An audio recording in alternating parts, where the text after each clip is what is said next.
Okay, this is how I walked in Miami Swim Week a couple years ago with no previous experience, no connections, and no social media following in comparison to the girls there. I'm gonna tell you how I did it so that you can do it too if you want to. So I've been signed to a smaller, more commercially focused agency for about 5 years now, and Miami Swim Week is actually an opportunity that I found for myself outside of my agency, so you don't necessarily have to be signed. So one of my friends from the agency wanted to do Miami Swim Week that particular year, and she asked if I wanted to come along with her just to go to the open castings, get an Airbnb, and see what happens.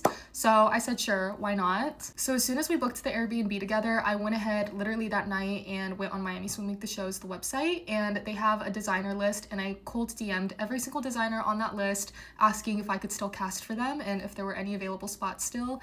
And the chances of this were pretty slim because literally I was in the last wave of castings. So the next morning I woke up to a DM back from one of the designers, Tracy Anderson. She has the most gorgeous designs, and she said, "I'm interested in you, let me send you an audition link." But the thing is here that designers can only recommend you, they can't actually cast you. So you actually get put in this larger pool under the official Miami Swim Week directors who will actually cast you. So I think like 2 days later after she sent me that audition link was the actual day of the audition, and the actual audition itself was just a 2-minute Zoom video of you walking back and forth in a bikini.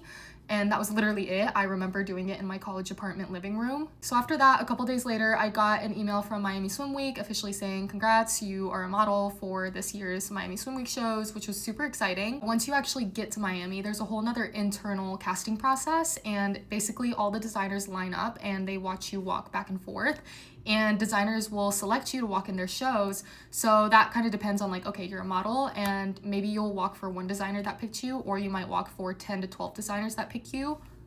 So typically all models that make it to that process will walk in at least one show, but you never know, it's never guaranteed. So maybe no designer picks you once you actually get there and you're not walking anything. So it really is a little risky, but typically most models walk at least one show. To acknowledge that I did get really lucky in this process, and so I wouldn't take this as a step-by-step guideline because I know for every model their journey to Miami Swim Week looks different, so what might have worked for me may not work for you and vice versa. I do think it was one of the best experiences ever. The whole point of Miami Swim Week is about inclusivity, body positivity, supporting women, so if there's a spot for me, there's a spot for you, and yeah, let me know if you want to hear more about it. Bye!